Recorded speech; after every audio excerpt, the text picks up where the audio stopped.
Hello. Welcome back after a skip week, I would call it.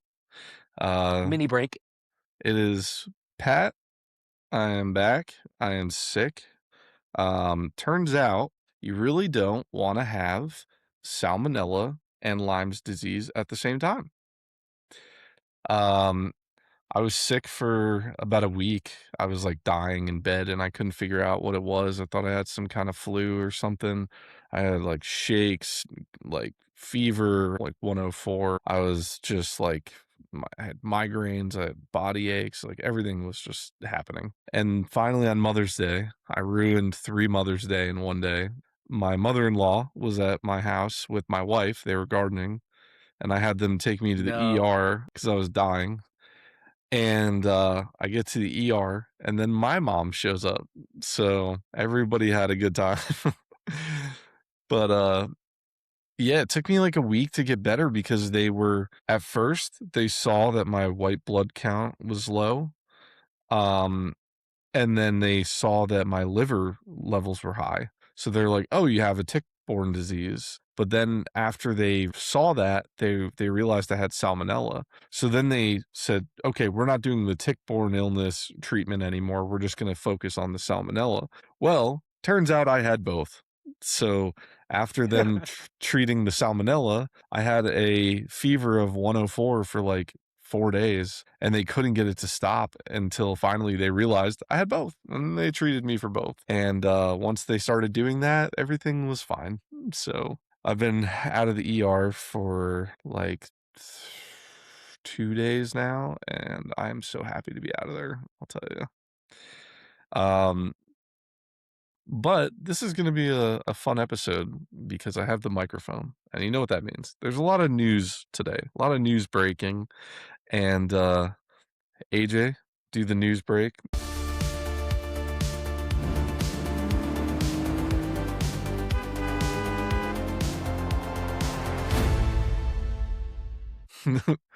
um, Dave, would you like to tell everybody some exciting news? It turns out we're moving here in the next month or so. We're about to sign a lease here this week, effectively. So by the time everyone's watching this, we should hopefully have a lease signed. We've been going through negotiating for the last several months, so it's been very stressful. I don't know why the word tumultuous comes to mind. I don't know if that's the right word. So let me know down in the comments if I'm using that correctly. But it was very stressful to say the least. And I'm glad it's formatively mostly over, at least the first stage. The next stage is, of course, every bit hectic because it encompasses moving an automotive repair shop, which is, you can imagine, it's tenfold what it takes to move where you live, your home, because you don't have lifts, you don't have toolboxes, um, you can't put things into a U-Haul, because they're too heavy. So Yep. a lot of these things require flatbed trailers, things like that. But we're overly excited because we're going to have a lot more space that not only encompasses for really cool things to do at the shop, but also for our customers mainly, to be able to grow and to be able to do more. And that was where we kind of looked at where we were at and said, respectfully, I think we've outgrown it, in a good way. So that's every bit, an appreciation to all of our amazing customers who've supported us throughout the years, in that we're able to do this and we're able to grow and to further help more people. And I would say everybody's very excited, Dave, because this is going to be amazing. I think you guys were doing a lot with the space that you had. So opening up to a whole new realm of possibilities, a whole room dedicated to canola oil, as I heard. Yes. That was something I heard, that they're going to have a separate tank of canola on tap just in case. Now that's something.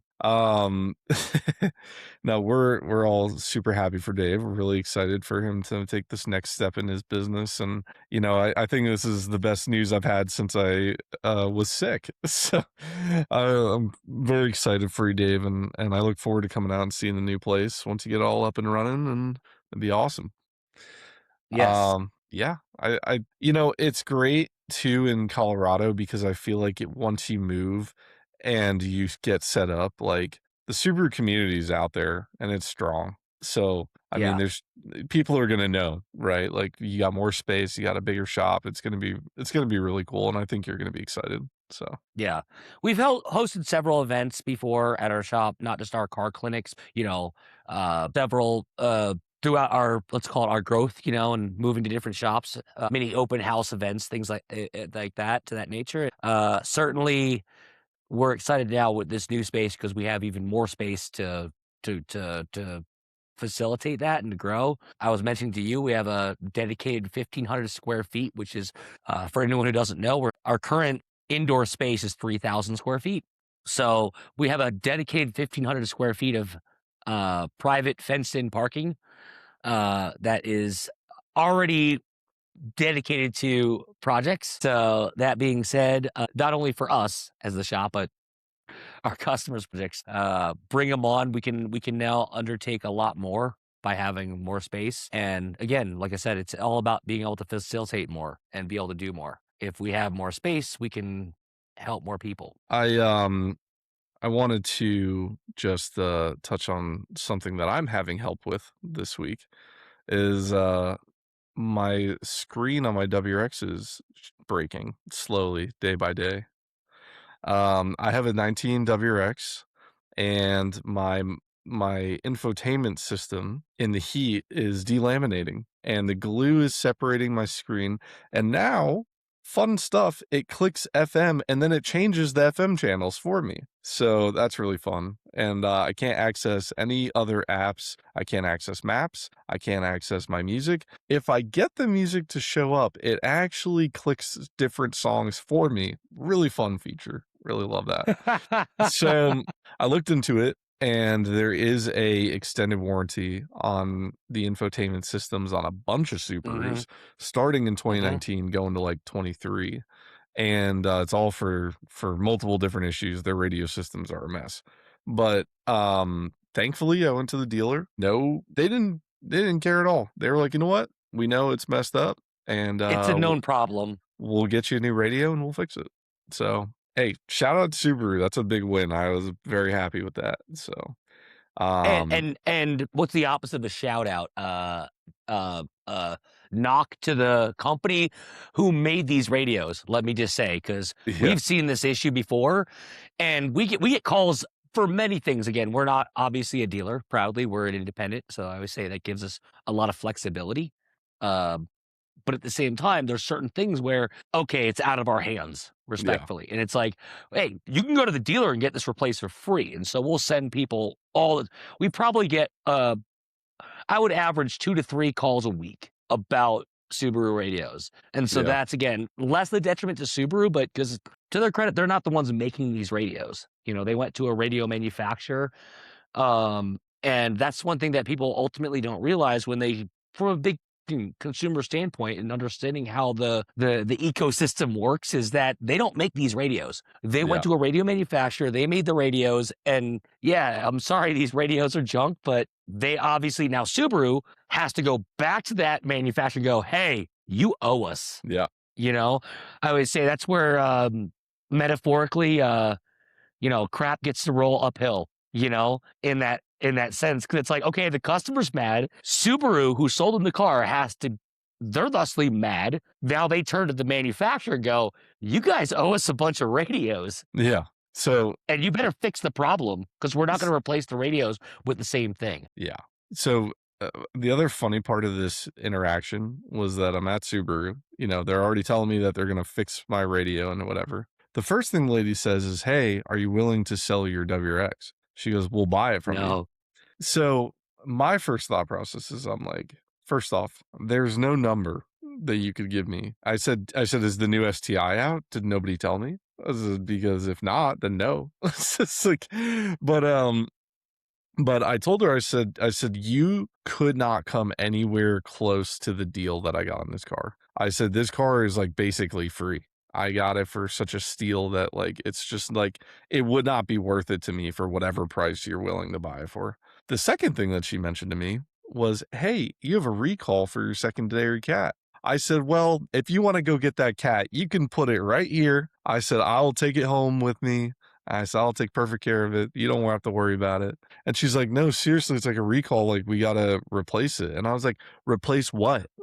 There's nothing to replace. So why don't you just take the cat, give it to me, I'll take it home, I'll take care of it."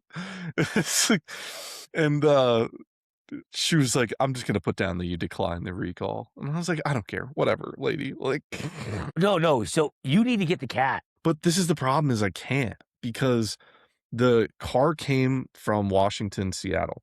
So it came with the Extreme TI system on it, and it came with aftermarket headers. Everything's aftermarket on the Okay, car, and okay. there's no secondary cat, so there's nowhere But for them to but put it. hear me out, Pat. One of those catalytic converters for that car, and I may be wrong, I haven't looked them up in a while, but they're probably anywhere between 2 to $3,000 in cost. But I don't have I a would pipe. honestly I don't have a pipe. okay, hear me out. I would honestly find someone locally that has a catalytic converter that you could buy or rent, and then you could literally turn around and install that on there with labor and everything. Take it to the dealer, have them replace the cat with a new one. Take your old part because you're able to do that, so that person doesn't lose their stuff.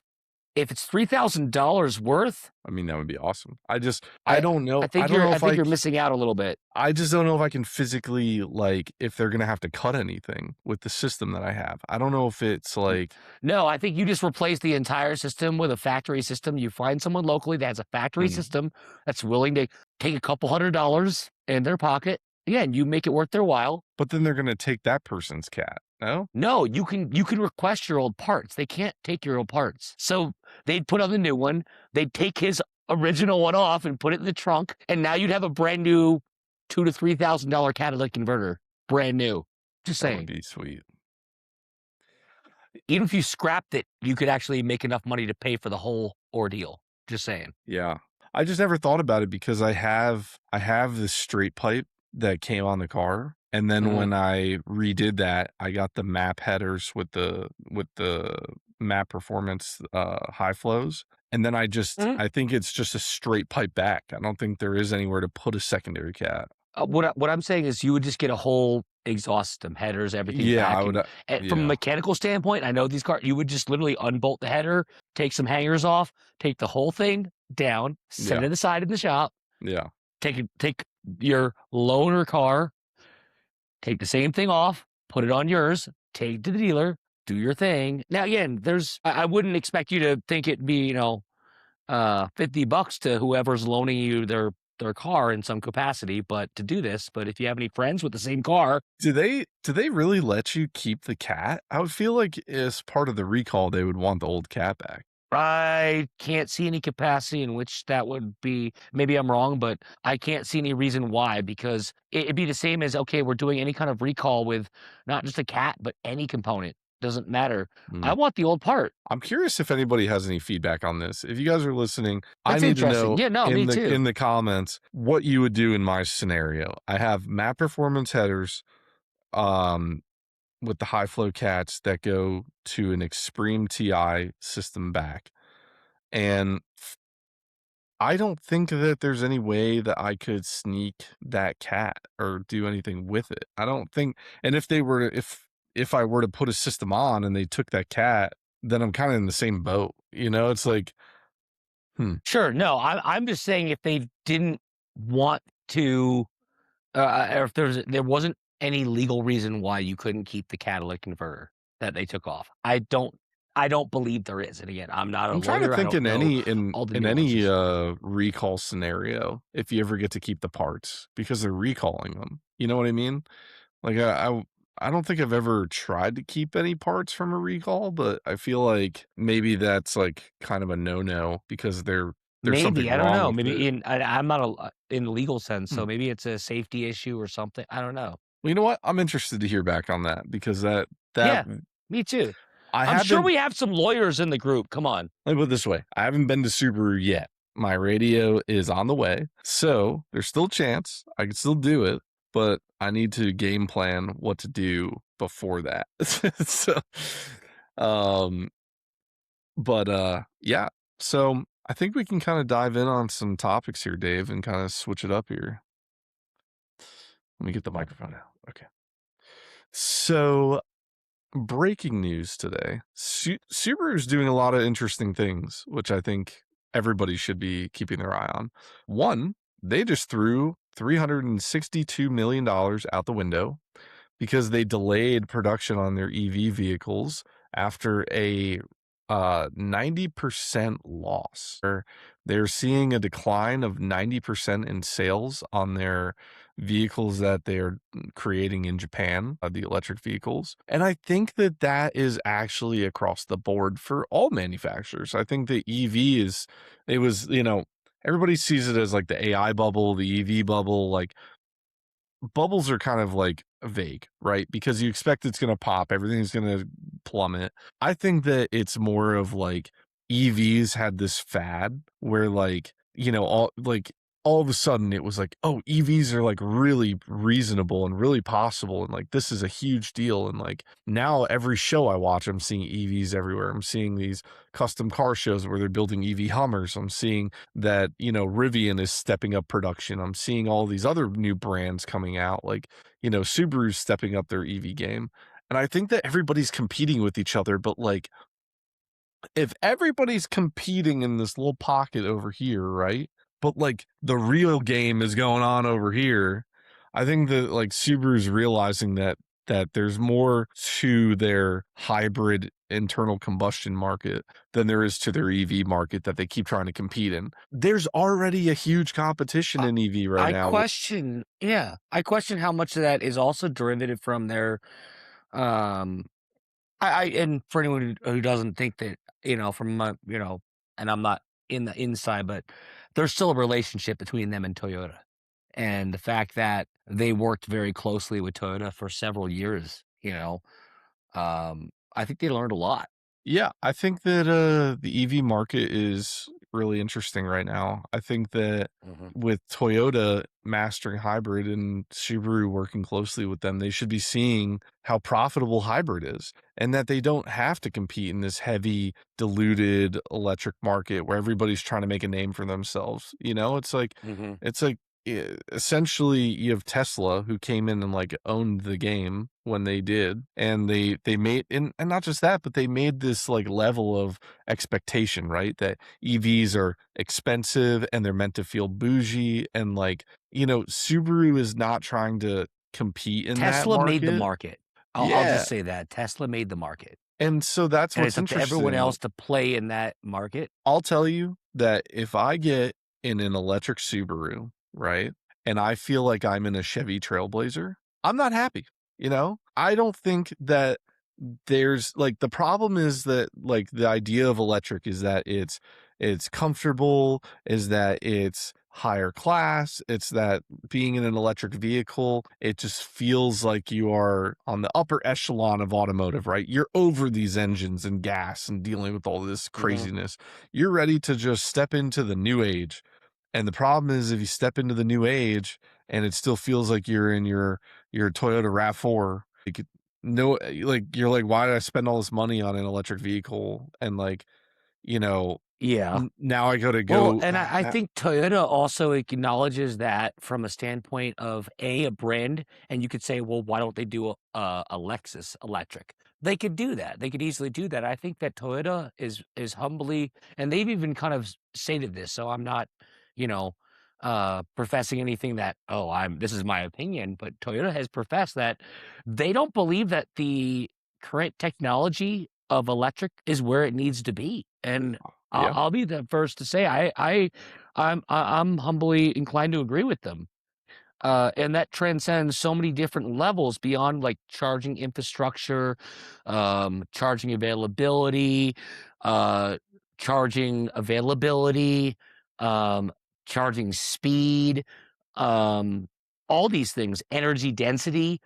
Um, I mean, that's why until we have what is being, let's call it, put on a pedestal right now, solid state batteries and all this talk, Mm. in that, okay, this is the future. Well, we're waiting. Yeah. Respectfully, I mean, that the electric industry is heavily reliant on it taking that next step. Humbly, as much as we've seen with, what do they call it? Moore's Law, technological advancements, and going tenfold every year, that has not happened with battery technology. I Dave, I cannot tell you how ready I am to never have to replace a AA battery again in my life.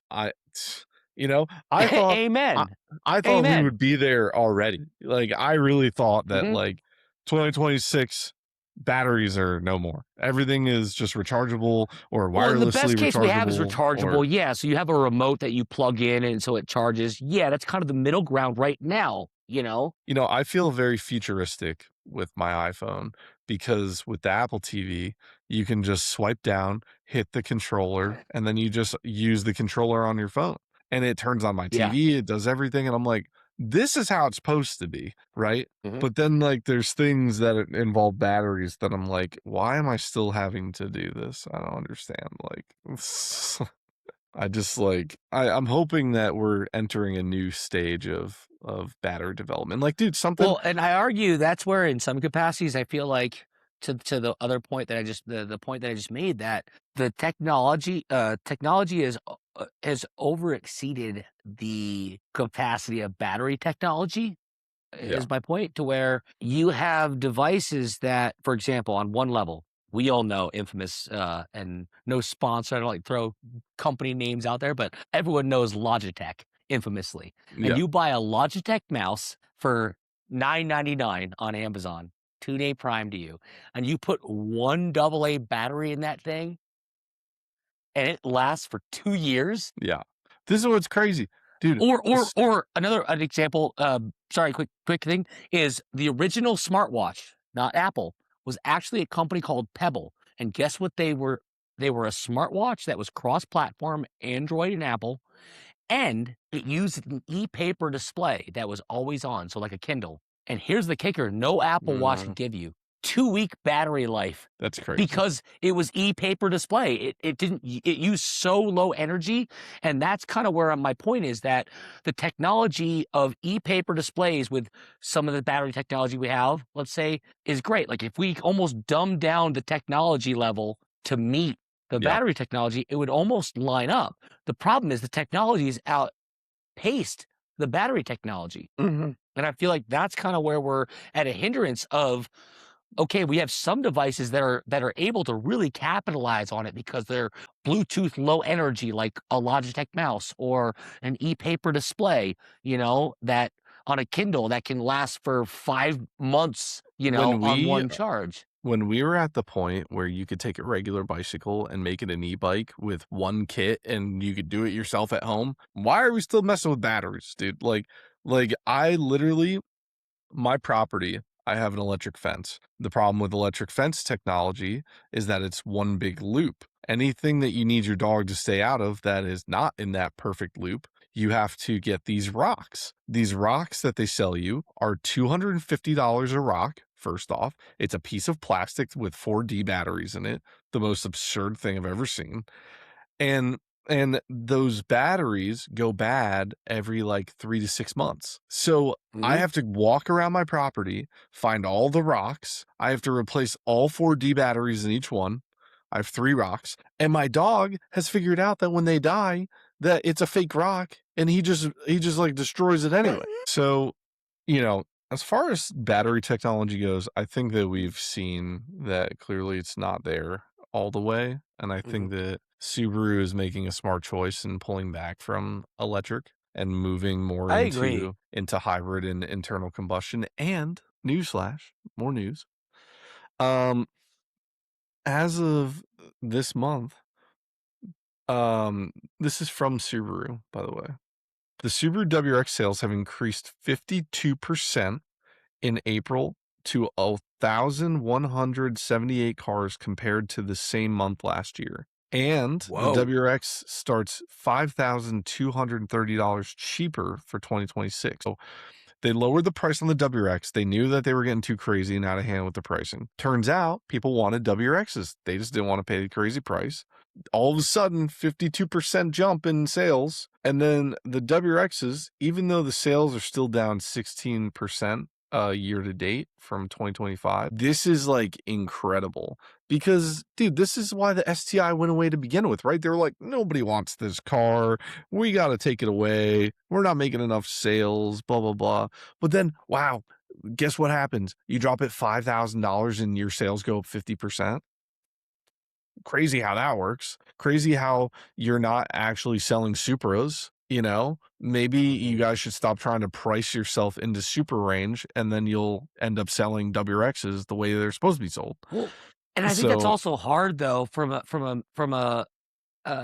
economic level.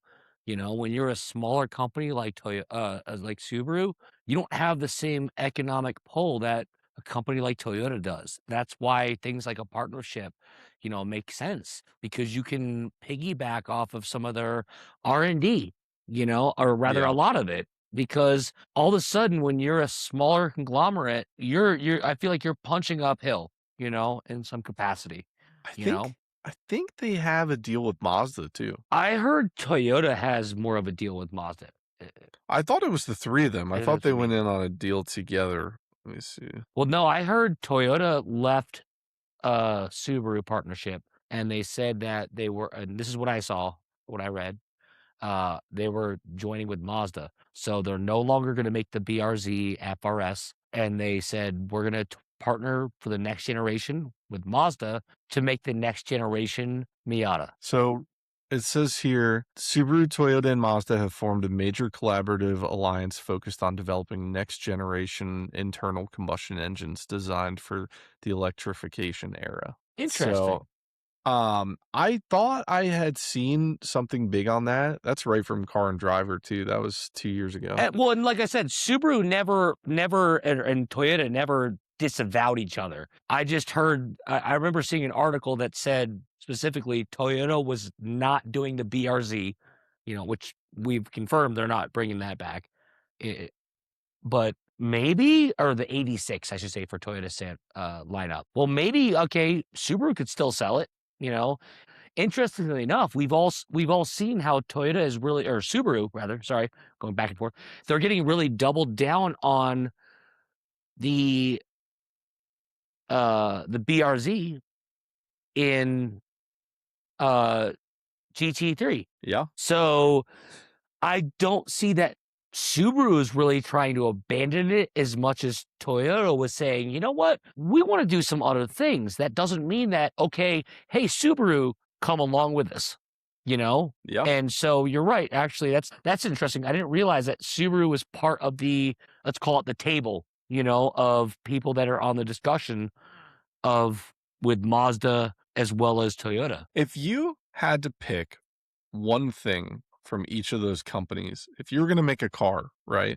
What is one thing you would take from each of those companies to build that car? That's a really good question. So I would want to say, and people might get upset, but this is my honest opinion. When you ask me that, I think that I would want the power plant, if you will, engine, transmission, let's call it, if you will, to be Toyota. I would want the drivetrain from Subaru. I would want a symmetrical all-wheel drive system that Subaru, has patented and gave Audi a run for their money in rally history, as we all know. Yeah. Beyond that, I think Mazda, where they fall into it, is there's no question that they figured out they have designers and engineers that understand a geometry when it comes to a suspension. So I could see how the suspension could be a really good amalgamation of a Mazda Miata. I mean, So, anyone who is an automotive enthusiast who says a Miata is not the quintessential automotive, like, driving experience, and I'm not saying the only one, but just one of those quintessential driving experiences, they're wrong. yeah. You have to if you've never driven a Miata, you'll miss that point. And same thing with, okay, when you've never experienced Subaru all-wheel drive, for all of us, we know, you know? Um and then to my formative early years, I grew up a Toyota guy for anyone who doesn't know, and that, yeah, they've got engine technology down. They'll squeeze 118 horsepower out of a 1.1 liter. somehow. It just Yeah. makes no sense. So, Dave, you're on the right track because I was in the same thought process, right? I was thinking Toyota makes big power. They know how to make big power out of small engines, right? Totally Reliably. Toyota drivetrain all the way, right? Or Toyota powertrain. The Mhm. drivetrain should be 100% Subaru. Symmetrical all-wheel drive system. Nobody's ever been able to beat it. It's been the same way forever because it's that good, right? Mhm. Mazda knows how to make nice cars. They know how to make the nice interior. Mm. They know the steering setups. They know how to make it comfortable, but also feel sporty, right? Like Mazda is like, they had the Speed 3s, they had the Speed 6, they had a lot of these like performance vehicles that they worked on, the Miatas, the MX-5s, like they Mhm. know how to build a sports car and their interiors are always better than Toyota and Subaru. Anything that Toyota and Subaru could put together, Mazda beats them interior wise. I So actually humbly agree. My sister used to have a Mazda that unfortunately, a tree just in the most recent East Coast storms, fell down onto their Mazda yeah, and crushed it. But it was a great car. You're right. It was nice. I don't love the look of Mazdas, right? I think they've gone this weird, like trapezoid looking shaped front end and like they're long and Yeah. bulky and whatever. But, right, I think that in terms of like suspension, what you were saying, Mazda is really good with suspension and they do know their stuff. But I wouldn't Mhm. take it away from Subaru and Toyota. They all built good suspension kits.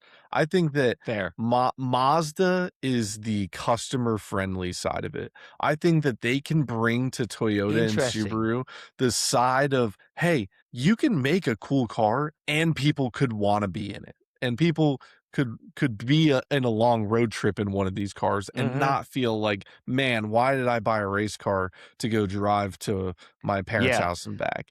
You To know, that point, my sister's Mazda that they had, it was a touchscreen radio to some extent, you know what I mean? It had touchscreen, like every new car does. yeah. But here's the kicker, my favorite point, had a volume knob. Let us know down in the comments if you like volume knobs, because I think we should bring back volume knobs. Like, I want a knob that's turned the I goddamn volume listen, down. Like, I still I'm got so one. tired of touching a tablet like this to turn the volume down I or will up. say that I'm tired. The Subaru steering control for the volume and to change channels or switch songs, so Eh, annoying, I hate it so much because it's like a raised line in a rectangle. So when you go to click down or click yeah, up, it hits the side on either side and it, like, changes songs when you try to just, like, change the volume, and I just end up using the knob every time because 'cause I'm like, "This it's is just a bad ridiculous." switch. Yeah, it's just not well designed. I don't know but again, that's where Mazda comes in, dude. Mazda could be like, "Guys, this You're doesn't work. right. We know what customers like inside the car. We have figured it out, and this is I what it is." agree. I You 100% know? agree. Let Dude, Mazda do the creature comforts. Let them do Subaru the hasn't interior, ha for the love of Su God. Subaru hasn't had good sound systems ever, ever. I don't think they've ever had, you know I think that, Good like, point. Mazda has nailed it. They've had good sound systems. They've figured it out. They work with Bose. They work with all these other companies to bring in the nice stuff, the Harman Kardon, like, whatever. So, yeah, Dave, I think that, like, when you think about those 3 companies coming together, I think that it would be really cool if they took, like because Mazda has been so big on, like, hatches and almost like a long hatch, they do, like, shooting brake Mhm. style almost, like, kinda cars. Yeah. If they They were to do a do that hybrid it's like a hybrid. yeah, if they were to do that kind of body style in the back and then do, like, a Toyota Subaru front end kind of, like, mix up, that would be really cool. And then with the Subaru all-wheel drive system and the Toyota, like, some three-cylinder that makes 300 horsepower or whatever, like, that is just, like, s dude, I would buy one of those 100%. I've been seeing some rumors too of the Evo coming back. Have you seen any of that? Saw some rumblings. I don't know. I mean, I think that, I asked somebody who respectfully, Nissan or, sorry, Nissan, Mitsubishi is what do they have, their portfolio? I think we talked about it before. They have Uh, the Outlander, you know, they have like nothing refrigerators. notariable, and no one cares, you know? And they I feel like they're the definition of fell so far from grace. And in a lot of ways, that also I think highlights the accolades of Subaru. Yeah, Hence the name of this group is that we're we're privy to a company that is really committed to longevity. And I think that we ultimately have to remember that, as critical as we want to be about STIs going away and all this and all that, you know what? They're trying to do what they can to stay alive. I feel like in this day and age, especially when they're fighting, I feel like I said, an uphill battle in yeah. some capacity. I mean, I was blown away to find out that there was a new Mitsubishi dealer in my hometown. I was like, "What?" Really? I was like, "They are opening dealerships still? Who first off, who in their right mind was like, I'm gonna open a dealership? Mitsubishi, let's go. That's what we're doing." Like, you know what I mean? It's just like it's absurd. It would be like you being like, "I'm gonna open a I don't know. You're like, I'm gonna open a Pontiac dealer today, I think." Well, Like, and maybe you I'm know, wrong, but I heard something about Mitsubishi dealerships when you sign that lease. Like, let's say if you sign with Ford or somebody, say, I'm gonna open a Ford dealership, Dave's Fords. Well, I can't sell anything but Fords at my lot, right? It's called Dave's Fords. Well, apparently, and maybe I'm wrong, but and I feel like this is also something that I think also happened with Saturn in their final days or years. They were allowed to sell whatever the hell they wanted to. And so I think it's kind of an introductory level for someone to say, "You know what? I'm gonna have the backing," small asterisks there, "the backing of Mitsubishi, and I can have 20 cars on my lot and a big sign, and they pay for all the stuff and, make it look like a Mitsubishi dealer. And I could basically have a used dealership lot." That's what I've heard. yeah, And Mitsubishi, and maybe I'm wrong, but I think the video I saw that was talking about this was also highlighting Nissan. Why is Nissan the number one vehicle at rental fleets? Any rental fleet, the number one vehicle is usually a Nissan, because Nissan is just like, how do we move vehicles? yeah. We don't care how we move them. If Enterprise buys them, great. Dave, We'll make a we'll make a lot of Sentras. I just read a stat that said that Mitsubishi dealers on average sell 17 cars per month per dealer. Interesting. You know what's even Now funnier? that's 17 Mitsubishi cars. You know what's even funnier? They're not tracking the Chevy Sparks that they're trading out back. I'm gonna share this Reddit post I just found also. This is from 8 years ago. He goes, "3 months in at a Mitsubishi dealer. Says the title states, I'm 3 months in at a Mitsubishi dealer. It's my first car sales job. Manager is a great trainer and really understands the sales process, blah, blah. They're giving me old leads to work with. So how am I supposed to hit my sales numbers?" First comment, you should take your experience and get the fuck away from Mitsubishi. Oh my god. Ugh. He goes, "Yeah, really? What's the bad astigmatism with Mitsubishi? I mean, I know it's not a well-known brand, but is it really that bad?" He goes, "Well, an astigmatism is an eye disorder, but the stigma is that they make cars and have customers and are extremely low volume and terribly gross." Oh my gosh, that's so funny. Poor Mitsubishi. And to my point, they've fallen. Look at I feel like that's the definition of fall from grace. Because I will pay respect where respect is due. The Evo was a force to be reckoned with in every capacity. But at the David, same time, Jeremy Clarkson said it best at the end of filming a track day event. I'm sure we've all seen that Top Gear. He's like, "Guess what I'm driving home in?" When the production crew asked me, we have to drive vehicles back to the office. yeah. I'm taking the Subaru. Sorry, that's a win Dude, for us in my category. dude, I like Subaru did something right. They're trying to make something a little bit watered down, but can fit more people. yeah. I just wanted to mention this last comment. This guy comments and he goes, "Anyone who sees Mitsubishi on your resume will understand why you want to leave." That's so fucking funny, dude. I To that same cannot. quick point, I wanna say to any mechanic out there who works at a Firestone, stick it out Yeah. because some of the best mechanics that I've ever seen and the best mechanics that I've ever hired came from somewhere like a Firestone or somewhere like that. And you know what resonated to me as an employer? When I see if I see on their resume they've been there for 2 months, pass. If I see you've been there for 2 years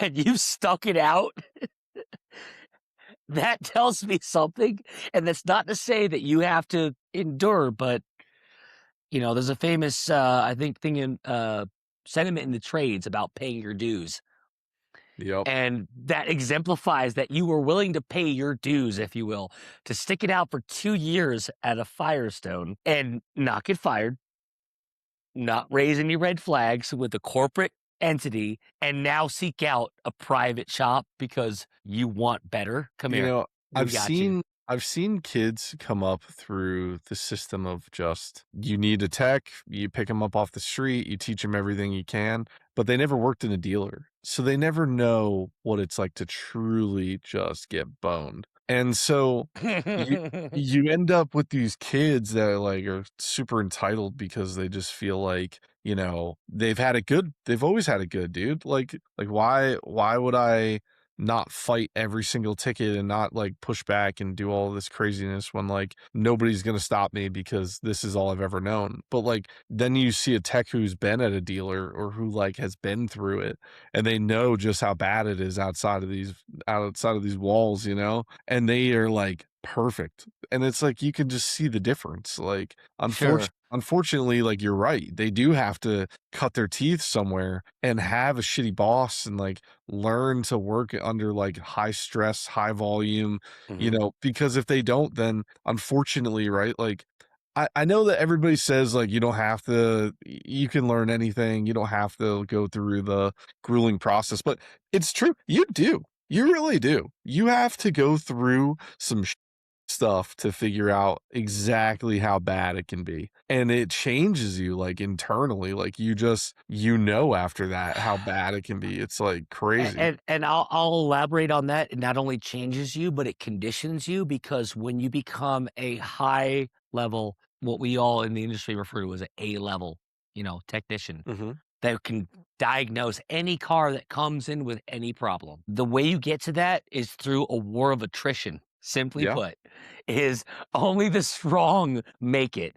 And it's the other thing I thought too is that when you're starting out in this industry, it's really easy to get because no one's going to or no one's going to not only hire, but no one's only not only take the job at flat rate when you don't know anything. So generally speaking, the first several years of your career is going to be hourly, but at the same time, they're going to pressure you. Let me foreshadow. They're going to pressure you because they also know in 2 to 3 years, you get put on flat rate, bud. Yeah. And now you're responsible for making your own money. So they're trying to condition you in those phases, and it might not seem like that on the surface. Again, I understand. I've been in this industry for so many years that I understand. I've seen it. And I think that these younger, uh, guys that get into it and women that get into it don't realize that, yes, like you said, there's gonna be the growing pains, there's gonna be that, you know what? You're gonna have to kinda just put your head down, a little bit. Yeah. But at the same time, if you can push through that and you can, not put your head down and horse blinders on, because you gotta be a sponge, as they Yeah. say. The best ones learn from everything, and formatively, still am learning, you know? Yeah. Like I laugh because I've been through so many different jobs and so many bad bosses and good bosses and I've just seen all of it. And like so at my work, we got 10 bays and we have a new kid that started. He's doing an internship and like he interned at Amco, but like I don't know, he wants to do like mobile diesel tech work. And so it's, our service writer, he like laughs. He's like, I can't believe the owner's making him like water flowers outside and like making him cut the grass and like making him do all these like little side tasks. Like this kid wants to work on cars. And all right, my video cut out, but hopefully you guys can Yeah, still hear me. yeah. Something that that he says, which makes me laugh, is like, "Oh, I can't believe he's making him do all that stuff, whatever." And I'm like, "You don't understand. Like, if this kid can come here, right, and be told to water Mm. flowers and mow the lawn and take out the garbage and sweep the floor, and he doesn't say a thing about it and just does it, right? That says so much about the person. Like you think about these kids nowadays who come in, they're so entitled. I signed up to work on cars. I can't believe they're making me take out the garbage. I can't believe that they're making me blah, blah, blah. It's like, yo, shut up. It's like you have no experience. You've never done this before. You know nothing. And like the last thing that anybody wants to do is train somebody that all they do is talk and complain and and make problems. And so it's just so ridiculous because Yeah. I mean, Dave, you've seen these kids out there before. They're ridiculous. There's some of them who you can just see are meant for it. They are quick learners. They get their hands dirty. They don't complain. They're taking it as much as they can because they understand the opportunity, right? Like, Yeah. and something about our shop in particular, which makes me laugh, is like some of these kids do come in hot and they think that they're worth $1 million. They think that they should be doing everything, blah, blah, blah. But like, Prove it. they don't take a second to walk around and be like, oh, wow, every bay has heat and AC. Wow, That's bougie. every tech gets their own computer with dual monitors here. Oh, wow, Bougie. you guys have top of the line equipment, so I don't have to lift every wheel and tire. So Bougie. I'm putting on weights with a laser on the tire machine. Mhm. You know, like they just don't see it. They don't have the wherewithal to be like, wow, this is like no other shop has this. And again, this is what I'm talking about when it comes to cutting your teeth in a bad shop, or not a bad shop, but like Yeah. a rough shop that it is to be in, because this is where it comes from. Like Yep. you learn that at Pep Boys, they don't turn the AC on when it's 95 Yeah. degrees. They tell you to open your door and shut up, you know? So Exactly. when you come to a good shop, then you're like, "Man, I would never wanna leave here. This is way better," you know? My threshold's 75 for anyone who wants to know. We turn the AC on. Um, like, that's the other thing, like, quick side note to that is I had an employee I had years ago that at one point I asked, I was like, "Hey, I need you to go pick up some parts from the dealership because their parts guy's out or sick or whatever, Mhm. and we need these parts." And he's like, "Okay." And he said okay to me, but I walked away. Now, this is a testament to my lead employee, Joel, who is my effective shop foreman. And he told me this story later. He said, "Yeah, the time you sent, the guy to go get parts, he came back and he was bitching." I'm like, "Really?" He goes, "Yeah." He's like, "Oh, I don't get paid to pick up parts." And he looked at me. This is my employee now. Joel, my foreman. He goes, "Hey, how much do you get paid?" And he's like, 27 an hour. And he's like, "How much did you make before?" 2. He's like, "How long have you been here?" And he's like, 6 months. And he's like, "You're the most expensive person picking up parts right now. I guarantee you the parts guy who's out sick right now doesn't make what you make. Go pick up the parts. Stop complaining." Amen, brother, amen. I think it's You make like, $27 an hour and you're picking up parts to yeah. do your job, and you're getting paid $27 an hour to go pick up those parts. Stop complaining. Yeah. That's the thing, it's all about perception, and, like, I feel like for some reason, these kids have the internet now, and the internet tells them that they're worth $1 million and that they could do anything they want, and Well, if you make one video, you can go viral and make $2.3 million. This one person showed a video of how they did it. Okay. Good luck with that. Dave, I had a kid that I gave a raise to the other day, like, promotion, whatever. And at the end of me giving him all this stuff and setting the expectations, he goes, "Yeah, I'm like 50-50 if I want to be a tech or a service writer." Yo, you know what I'm saying? Like, that's the kind of I'm like, are you like, I'm like, yo, we just had this great conversation about your future and how you're doing really well here. And then at the end of that, what you got out of that was, I don't even know if I want to do this. It's like, it's like, dude, we're investing in you. And you just basically told me to go shove it because tomorrow you might want to be a service writer. But like, dude, that's where it is. They think, oh, I'm going to make money doing this and that. And I'm going to, the next big thing, like, I've had these kids come up to me with um, you know, uh, they get involved in, like, these pyramid schemes. They're like, "I'm gonna make Mhm. $1,000,000 and, all I have to do is pay these Okay. people 25 grand or, 2,500 bucks to get the product, and then I sell the product." And I'm like, "Yo, have you never heard of a pyramid scheme?" I'm like, "You're literally in one right now." It's like, you should probably not be, and it's like it's like you have to explain to them, like, it's like everything that you went through in your whole life, you have to re-explain to someone else who's going through it in real time, and you're like And you know what? They're not wrong because you know what? Someone else did it. All and right. not just that, but those systems are really convincing. They are really convincing because they grab onto these kids, and they tell them that they're gonna make $1,000,000, and then those kids start to listen, and then they just convince the shit out of them that it's real, and it's like I'll simplify it for anyone who wants to know. There's 2 ways you make money. And I don't mean like just make money like for a job. You make money. You either start a business and you grind it out or you get lucky. yeah, I'll just say it. yep, Sometimes you just hit gold, you know? I mean, look at, the classic definition of the gold rush, you know? Some guys just went out there and they struck gold, as the metaphor says, you know? sure, First pickaxe in the ground. I bought this little acre plot of land and first, holy crap, this whole thing's full of gold. yep, Okay, now guess what? You're in the next Rockefeller, you know? You just sometimes you get lucky. That happens. But let's be honest, if you feel lucky, I implore you to go to Las Vegas and play your odds because odds don't lie. yeah. I I just wanna apologize for anybody who's watching. I've been fighting my camera this whole time, so I'm just leaving it off for the rest of this episode. I feel like It's all right. We love your background. I've been sick anyway, so whatever. Um, I really think that I'm this whole industry kind of spooks me because I just don't know what's going to fall apart first, right?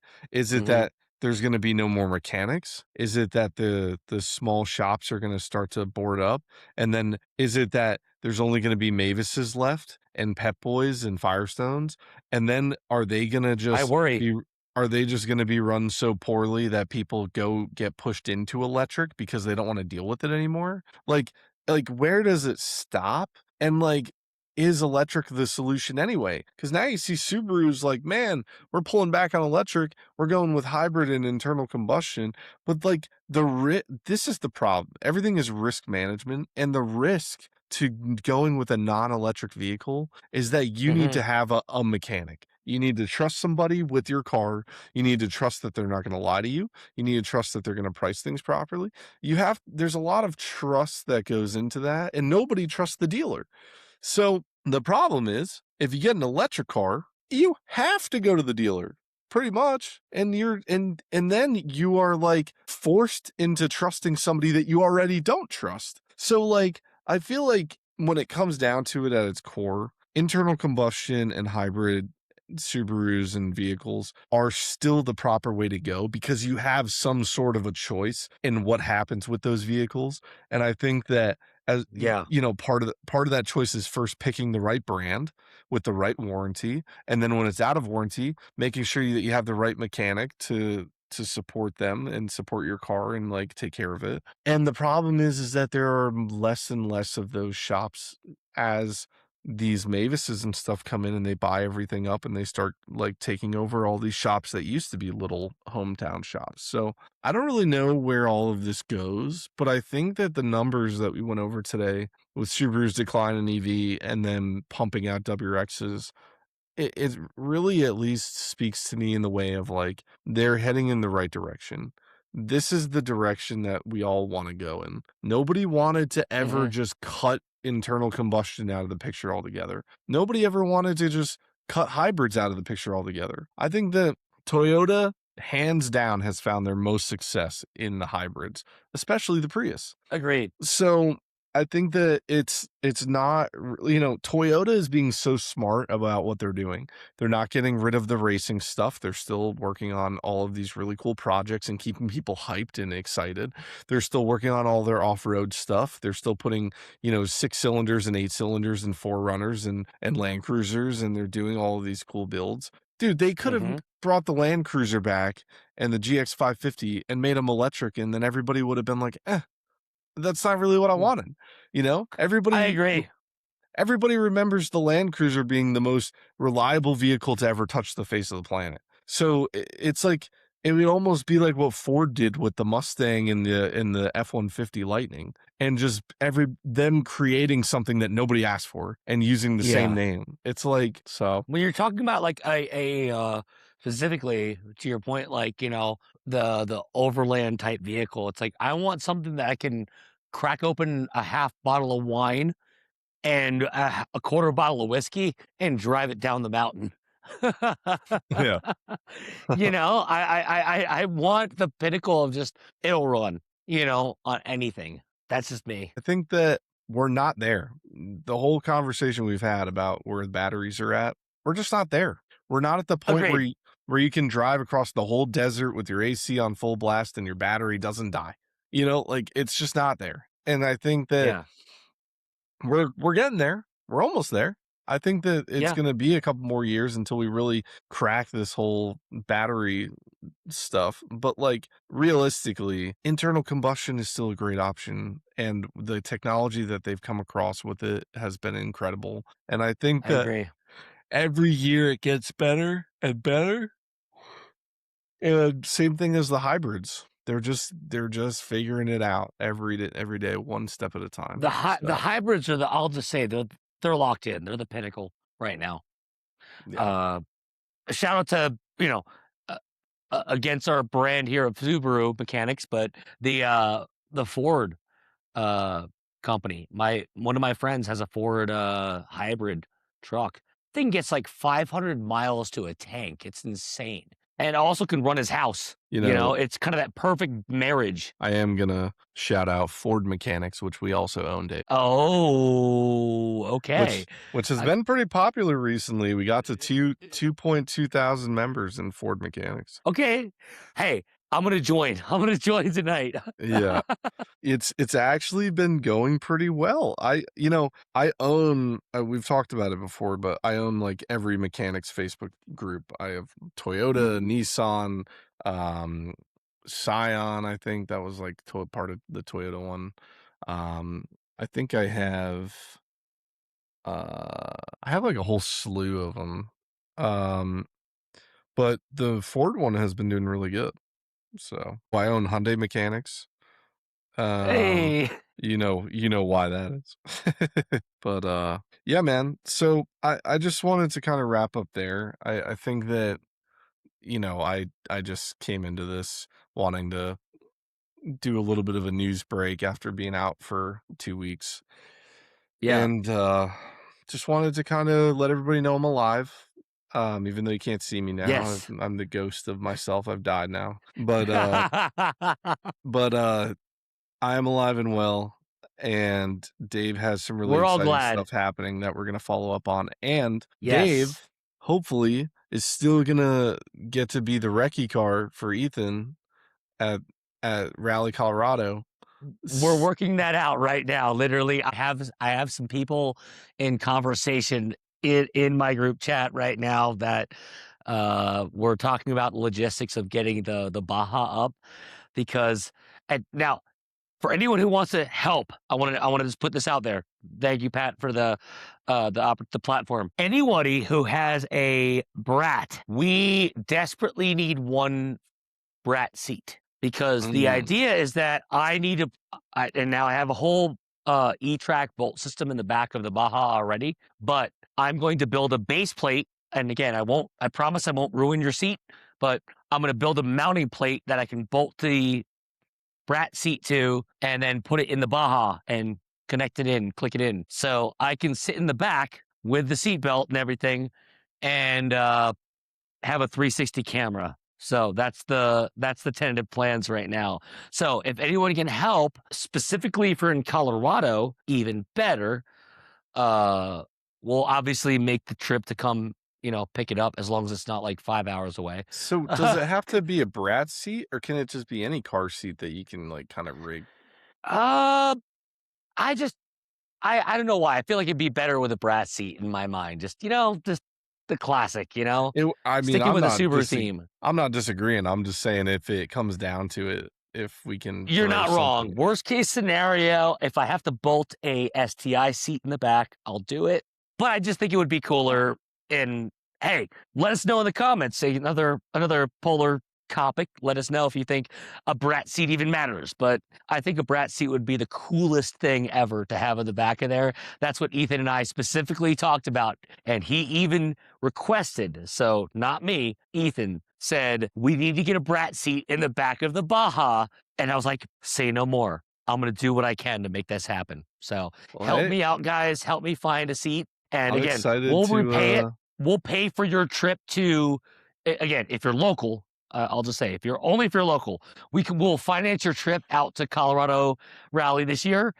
Um, you know, but I can't promise to pay for anyone's if you live out in Alaska. That might be a little trickier.